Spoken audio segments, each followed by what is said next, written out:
Mutual fund सही है। आपने इस ऐड को बहुत मर्तबा देखा होगा और बहुत अच्छे से देखा होगा, लेकिन अफसोस के साथ बताना पड़ रहा है कि अब इस ऐड के ऊपर केस हो चुका है। पूरा मामला क्या है हम उसके ऊपर डिटेल से बात करेंगे।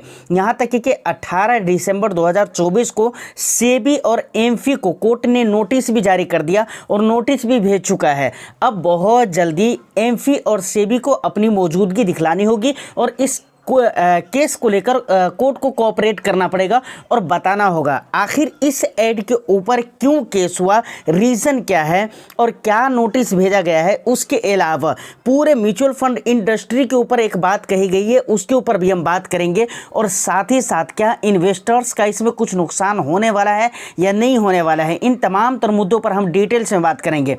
तो देखिए ये वीडियो ऑफकोर्स मैं इस बात को एक्सेप्ट पहले ही कर लेता हूँ कि इस वीडियो में आपको कुछ म्यूचुअल फंड के बारे में गहरी नॉलेज तो नहीं मिलने वाली है, कुछ जानकारी इतनी खास तो नहीं मिलने वाली है, लेकिन एक न्यूज़ टाइप की ये वीडियो होने वाली है जो बहुत इंपॉर्टेंट बातें इस वीडियो में आपको सुनने को मिलेगी और जानने को मिलेगी। तो यकीनन वीडियो इंटरेस्टिंग होगी। सर प्लीज़ एक लाइक कर दीजिए, शेयर कर दीजिए। चैनल को अगर अभी तक आपने सब्सक्राइब नहीं किया है तो बी फाइनेंसर को ज़रूर सब्सक्राइब कर लें, क्योंकि इस तरह के इंटरेस्टिंग कंटेंट मैं आपके लिए लेकर आता रहता हूं। देखिए एबीपी न्यूज़ ने एक आर्टिकल को शाये किया था, यानी उसने पब्लिश किया था और ये 21 दिसंबर वगैरह को पब्लिश किया गया था। उसके अनुसार जो बातें कही गई है वो सारी चीज़ें मैं आपको बताता हूं और उस न्यूज़ का पूरा आर्टिकल का जो लिंक है ना आपको टेलीग्राम चैनल, जो कि बी फाइनेंसर का टेलीग्राम चैनल है ना, वहां पर मैं डाल दूंगा। वहां पर आप उसको रीड भी कर सकते हैं, समझ रहे हैं। अब आइए बात करते हैं। असल में म्यूचुअल फंड का एक ऐड है, म्यूचुअल फंड सही है। बहुत दिनों तक इसका हैशटैग भी बहुत चला हुआ था और अभी भी चल रहा है और ये ऐड बहुत ज़्यादा दिनों तक चलता रहा, बहुत सारे लोग देखते रहे इसको। लेकिन फाइनली बॉम्बे हाई कोर्ट में एक चार्टेड अकाउंटेंट ने, सीए ने इसके ऊपर केस कर दिया। कहा कि एमफी का और सेबी का, एमफी का जो ये ऐड है, जो ऐड ये चला रही है एमफी, म्यूचुअल फंड सही है, यहाँ पर केस कर दिया। केस क्यों किया, इसके पीछे का रीज़न क्या बताया।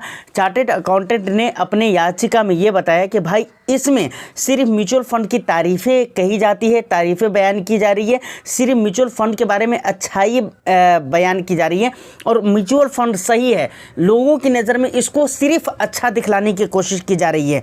अब इसमें होना क्या चाहिए चार्टेड अकाउंटेंट के मुताबिक। तो फाइनली उस सीए का कहना है कि भाई म्यूचुअल फंड के बारे में जो अच्छी बातें बताई जा रही है उससे हमको कोई दिक्कत नहीं है, लेकिन दिक्कत इस बात से कि म्यूचुअल फंड की अच्छाई जहां पर आप बता रहे हो वहां पर आप म्यूचुअल फंड की बुराई के बारे में भी बताएं, यानी उसके रिस्क के बारे में भी आप बताएं। तो ये बात सही है या गलत, इसके ऊपर सवाल उठाना सही है या गलत, ये बिल्कुल मैं आपको क्लियर कहूँगा। मेरी नज़र में तो भाई सही है कि बिल्कुल ठीक है। जहाँ पर म्यूचुअल फंड की अच्छाई के बारे में बताया जा रहा है वहाँ पर म्यूचुअल फंड की कुछ डिसएडवांटेज है उसके बारे में भी बात होनी चाहिए, जो सच्चाई है उसको लेकर तो बात होनी ही चाहिए। अब उनका सीए का, चार्टेड अकाउंटेंट का कहना है कि भाई पूरी वीडियो में सिर्फ म्यूचुअल फंड को अच्छा दिखलाया जाता है, लास्ट में बता दिया जाता है म्यूचुअल फंड इन्वेस्टमेंट जोखिम के अधीन है। इस तरह करके पूरी लाइन नहीं चल, मतलब ये पूरी लाइन जो चलती है ना उसके बारे में कह रहे हैं कि पूरी वीडियो में तो आप ऐसा कह रहे हैं, बाद में आप एक टैग लाइन डालते हो और बाद में आप थोड़े से शॉर्टकट में जल्दी जल्दी में बोलकर निकल जाते हो।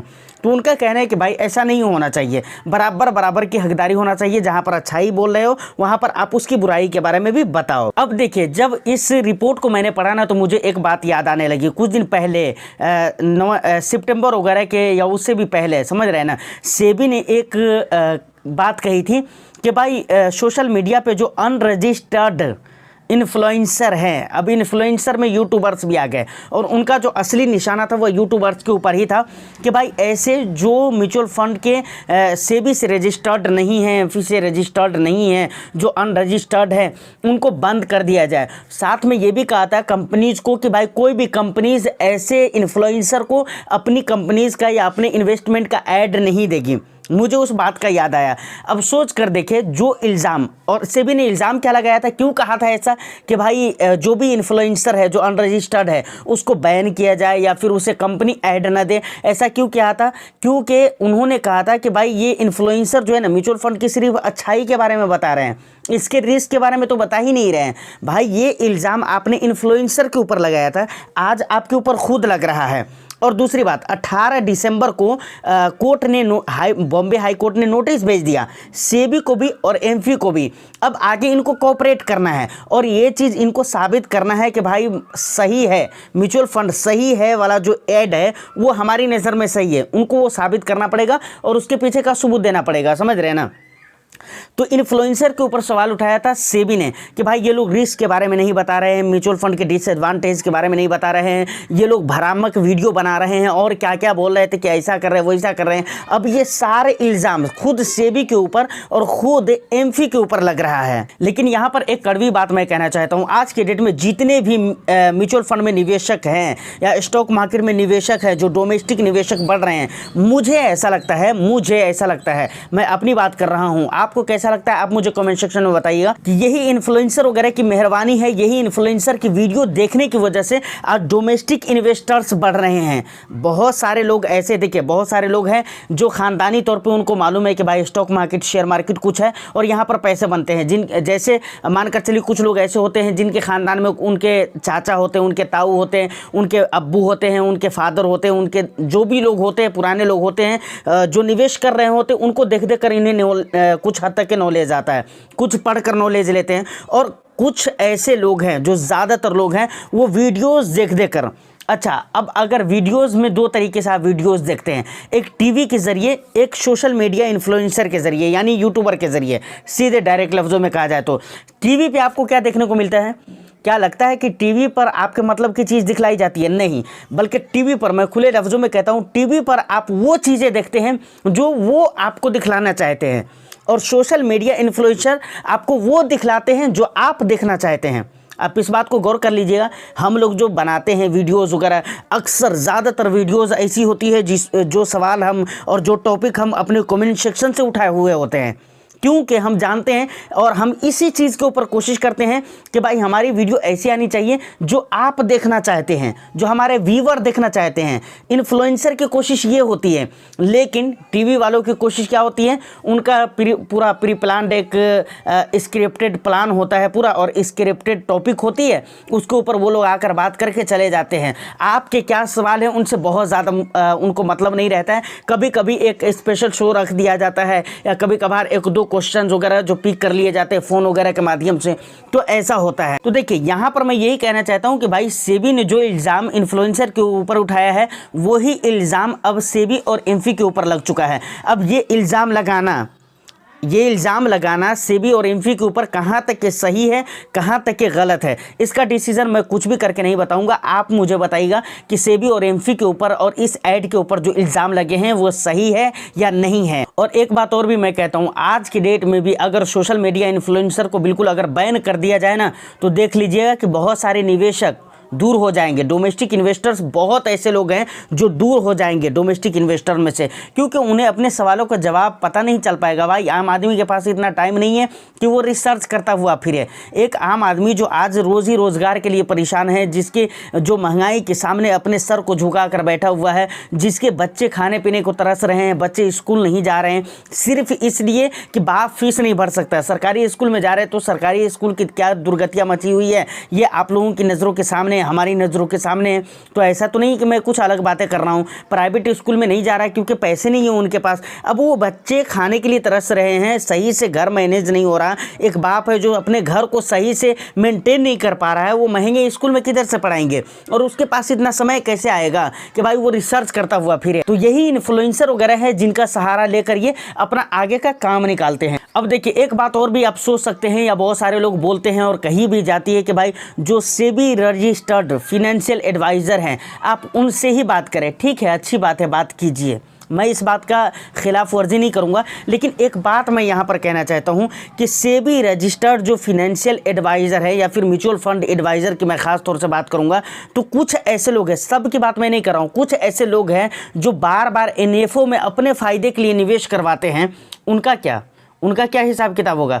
भाई इन्वेस्टर्स को तो लूट लिया जा रहा है, इन्वेस्टर्स को तो आप इस्तेमाल कर ले रहे हैं, यूज़ कर रहे हैं अपने फ़ायदे के लिए, अपने प्रॉफिट के लिए, कि आप नए नए NFO में उसे निवेश करवा रहे हैं। उसका जवाब देने वाला कौन होगा और इसके जिम्मेदार कौन है, ये भी ज़रा सोच कर बताइए। एक बात यहाँ पर याद रखिएगा, अगेन मैं कहना चाहूँगा कि मैं सबकी बात नहीं कर रहा हूँ, लेकिन बहुत सारे ऐसे लोग हैं जो सेबी रजिस्टर्ड फिनेंशियल एडवाइज़र माने जाते हैं, म्यूचुअल फंड बेच रहे हैं और वो अपने फ़ायदे के लिए नए नए एनएफओ में नए नए निवेशक को निवेश करवा रहे हैं। जबकि हम ये कहते हैं कि सेम कैटेगरी का अगर मान कर चलिए कोई नया स्मॉल कैप लॉन्च होता है तो वहाँ पर कोई फाइनेंशियल एडवाइज़र अपने फ़ायदे के लिए, क्योंकि एनएफओ में निवेश करवाने पर ज़्यादा कमीशन मिलता है, तो वो अपने फ़ायदे के लिए वहाँ पर निवेश करवा रहे हैं। लेकिन हम सोशल मीडिया के इन्फ्लुएंसर तो ये कहते हैं कि भाई स्मॉल कैप जो नया आया है वहाँ पर आपको निवेश करने की ज़रूरत क्या है, जब सेम कैटेगरी में दूसरे फंड है जिसके ट्रैक रिकॉर्ड है, जिसने अच्छा करके दिखलाया है, जिसके फंड मैनेजर अच्छे हैं, मैनेजमेंट सही है, सारे तरीके अच्छे हैं, फंड मैनेजर की टीमें अच्छी कर रही हैं, तो उस जगह पे जहां बहुत सारा ट्रैक रिकॉर्ड है वहां पर आप निवेश करिए। नए फंड में निवेश करने की क्या ज़रूरत है। लेकिन फाइनेंशियल एडवाइज़र वो तो अपने प्रॉफिट के लिए एनएफओ में निवेश करवाते हैं, उनका जवाब देने वाला कौन होगा। और वहां पर निवेशक को नुकसान होता है तो भाई उसकी जिम्मेदारी कौन लेगा, ये भी ज़रा सोचने वाली बात है। बाकी इन तमाम तर मुद्दों पर देखिए, ये कुछ इंपॉर्टेंट बातें थी जो कि मैंने आपको बता दिया है और मुझे लगता है कि ये बात बहुत सारे लोगों को बुरी भी लगेगी। खैर कोई दिक्कत वाली बात नहीं है, जो लोग फाइनेंशियल एडवाइज़र है या इस तरह जुड़े हुए हैं उनको ख़राब भी लग सकता है, लेकिन कोई दिक्कत वाली बात नहीं, उससे मुझे कोई भी फ़र्क नहीं पड़ता है दोस्त। मुझे जो हक लगे और जो इन्वेस्टर्स के हक में, जो व्यूवर्स के हक के लिए अच्छी बात होगी वो तो मैं करूँगा ही करूँगा। और जब तक जान है तब तक हम ये इस तरह की बात करेंगे ही करेंगे। अक्सर मैं कंट्रोवर्सी के में पढ़ना नहीं चाहता हूँ और ना मैं उस तरह की वीडियोज़ बनाता हूँ, लेकिन मजबूरी आती है, कभी कभी देखने के बाद मजबूर हो जाता हूँ, तब जाकर ना इस तरह की बातें ज़बान से निकलने लगती हैं और ज़रूरी भी है कभी कभी निकलना। जो व्यूवर के लिए हक में बात होगी उसको हम निकालेंगे ज़बान से, चाहे जो हो जाए। तो वीडियो उम्मीद करता हूँ कि आपको इंटरेस्टिंग लगी हो, अच्छी लगी हो। बट आप इन तमाम तर मुद्दों पर कैसे सोचते हैं, आप अपना वैल्यूएबल फीडबैक मुझे कमेंट सेक्शन में ज़रूर दीजिएगा। मैं फिर मिलता हूँ किसी नेक्स्ट एंड इंटरेस्टिंग वीडियो में। जब तक वीडियो को लाइक करके शेयर कर दें, चैनल को अगर सब्सक्राइब नहीं किया है तो प्लीज़ ज़रूर सब्सक्राइब कर लें। All the best, thank you for watching.